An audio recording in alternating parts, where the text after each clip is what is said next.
Hey Cross Brand, my name is Micah. Welcome to the Wednesday night service. Dad took a week off, so I'm going to be covering for him. And I spoke last week, and I mentioned on Sunday that sometimes people that get hurt really get hurt by people within the church.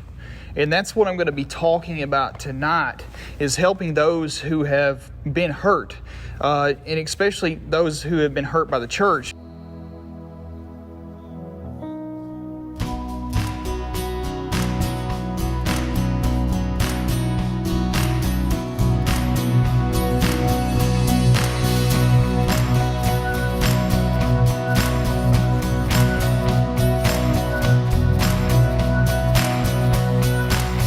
Strength will rise as we wait upon the Lord. Wait upon the Lord. We will wait upon the Lord. Strength will rise as we wait upon the Lord. We will wait upon the Lord. We will wait upon the Lord. Our God, you reign forever. Our hope, our strong deliverer.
Focus on the Family said this: approximately 22 million Americans say they are Christians and made a faith commitment to Jesus Christ. And they say that commitment is still important to them, but they have struggled with faith or relational issues and therefore stop going to church. That is a huge number, and that is almost scary. So I want to remind us what our role is. In Galatians 6:1, he says, "Brothers and sisters, if anyone is caught in a sin, you who live by the Spirit should restore that person gently. But watch yourselves, or you may also be tempted. Carry each other's burdens, and in this way you will fulfill the law of Christ. If anyone thinks that they are something when they are not, they deceive themselves." James 5:19, it says, "My brothers and sisters, if one of you should wander from the truth, someone should bring that person back. Remember this, whoever turns a sinner from the error of their ways, you will save them from death, but cover over a multitude of sins." So what I want to talk about for a second is hurt or hurt. And there's a huge difference. Many have been hurt by the people within their church, period. It's real hurt. Many have been hurt by the people within their church. They got disciplined. They were held accountable. But hurt is hurt. So who gets hurt? Nobody is exempt, I want you to know. So staff, believers that have been believers for a long time, the engaged, the semi-engaged, our leaders, our staff.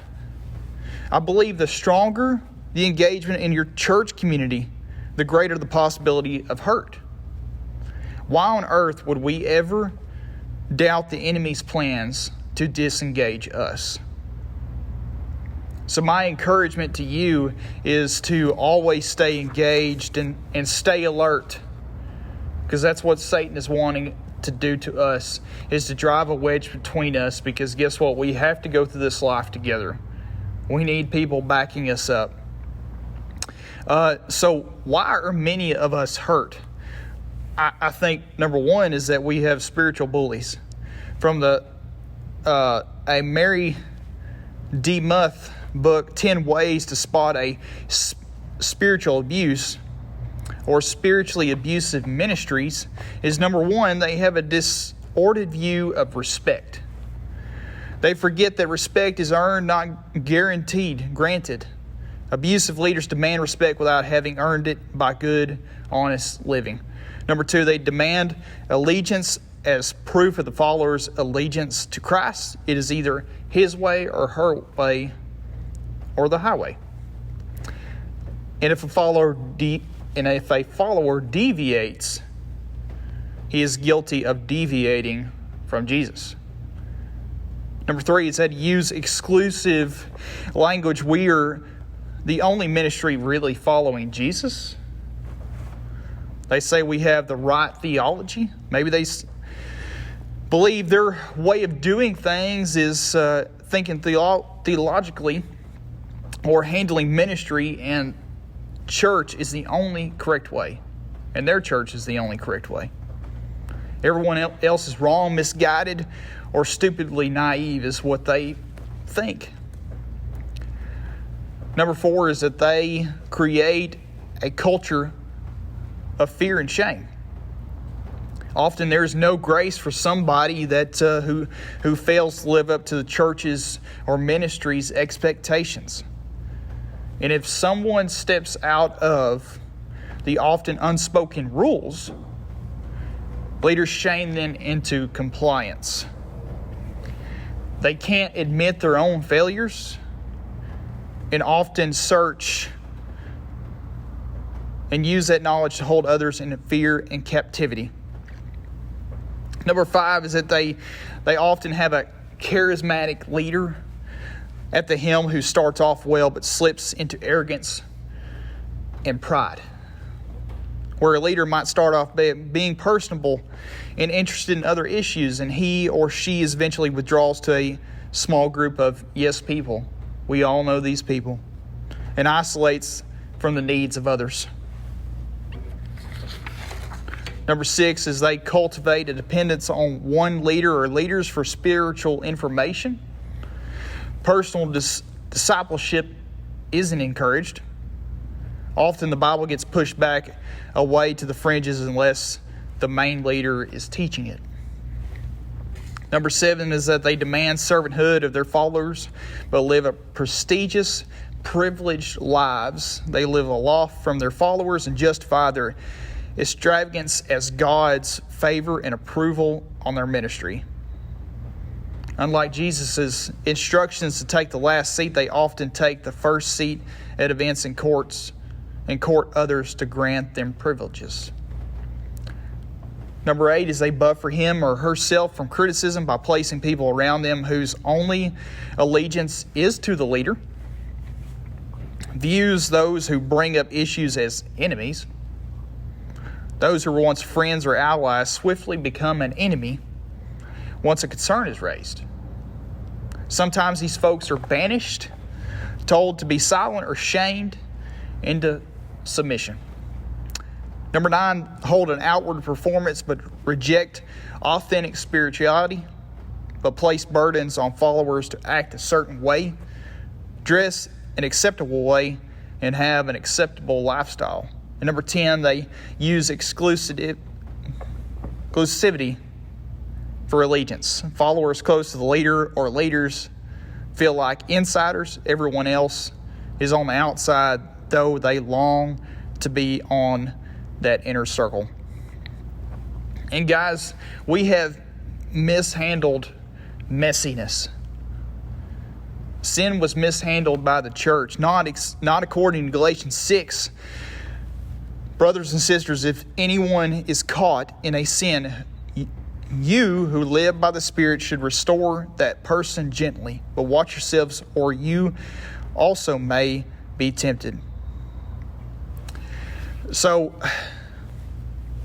and then sometimes we have a lack of care. For example, if somebody dies and then nobody calls, that hurts. We have exclusivity. For example, the cliques. We've all seen it. We've all might possibly have been a part of a clique. So, here are some things that what not to say. Just a few thoughts from Who's Been Hurt by the Church by Jonathan Hollingsworth. Number 1 is that no church is perfect. Instead of empathizing with those who have been hurt by the church, some Christians go right into defense mode. They might argue that the victim had a bad experience, or they'll say the church is full of imperfect people who are only human and make mistakes just like the rest of us. But we can agree that these excuses only distract from the problem. No one wants to be told to focus on the good things that the church does when they've been hurt by one. It doesn't matter how many thousands of people have been positively affected by a church or a ministry. The good experiences don't cancel out the bad ones. Number 2 is, are you working towards reconciliation? The last thing a victim of spiritual abuse needs to do right now is go back into the environment that hurt them in the first place. If someone had been attacked by a dog, would you tell them to go back and risk getting bitten again? Christians who insist on reconciliation in the face of spiritual abuse are forgetting one important thing. Abusive people can't always be reasoned with. Not only is it dangerous to ask a victim to make amends with their abuser, it also puts an undue burden of responsibility on the victim to come up with a solution. It's like saying, they're the only ones who hurt you, but now it's your job to make it right. So what are non-believers going to think? Have you ever read a headline about a Christian going public against a church or ministry and thought to yourself, is this providing a good witness? If you're more concerned about the church's reputation than you are about the abuse itself, you have your priorities mixed up. As Christians, we are so preoccupied with how outsiders view the church that we put appearances before the truth. We try to control the narrative. We substitute the reality of the church for our own ideal of the church. all we're showing the world is that we prefer a false litmus over a bad one. Number 5 is stop being so bitter. People have been hurt by the church have a right to be angry. Not only is anger an appropriate response to injustice, it's a healthy response if channeled in the right ways. So why do Christians have such a hard time of letting each other express negative emotions? Why do we always have to fish for some deep spiritual problem like a root of bitterness or unforgiveness? The other day I heard someone put it in this way: religion will molest you, then accuse you of being bitter about it. Do you see the double standard? When victims react to being hurt by someone in the church, we treat them as though something's wrong with them. This is why abusers are so exonerated. It's easier to justify letting the abuser off of the hook if both parties are in the wrong. Number 6, is this worth dividing the church over? How it might affect the congregation should never be the deciding factor in whether or not to expose abuse. This one especially hits home for me. When I escaped my abusive situation in Africa, my pastor wanted to sweep the whole ordeal under the rug. My silence, I was told, was for the greater good of the gospel. It wasn't a suggestion, it was an ultimatum. If I didn't keep quiet, he warned, I would bring division to the entire congregation. One of the most effective ways to silence a victim is to fill them with false sense of guilt. The victim is led to believe that talking is the only going to make things worse, and whatever happens as a result is their fault. Certainly exposing spiritual abuse can divide a congregation, but that's not the consequence of the victim talking. It's a consequence of the abuse perpetrated in the first place. There's one thing that's even more important than knowing what not to say to someone who has been hurt by the church, and that is to simply listen. Navigating through a conversation with the hurting, what to do or what to say. And I think the first thing is nothing. Just listen. Second thing is I believe we just need to pray. Let them know that you are praying. In James 5:13 it says, if anyone among you is troubled, let them pray. So where? I think we should in private. I think in the present conversation, if they will let you, if they are ready.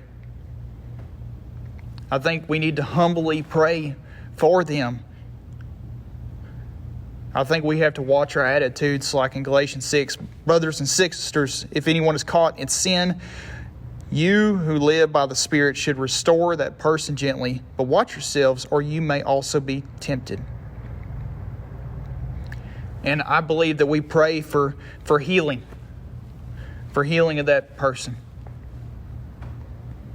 I think another thing is that we need to be content with our prayer. Let them know that you pray that they will stay in the Word, and that's a huge encouragement to that person. Let them know that you are really praying that Jesus and that person get closer during that time. The real Jesus, not the Baptist Jesus, so on and so forth. The real Jesus. I think you need to be just that friend. I think you need to be a friend to that person. How many people had been hurting by religion when Jesus came into the scene? He just loved them. And just remember that this will take time. Nothing happens overnight. Galatians 6:9, let us not become weary in doing good, for that at the proper time we will We will reap a harvest if we do not give up. So as I close, at a deep level, I sense the church contains something I desperately need. Whenever I abandon the church for a time, I find that I am the only one who suffers. My faith fades, and a crusty shell of loveliness grows over me. I grow colder rather than hotter, and my journeys away from the church have always circled back inside. And Philip Yancey said that.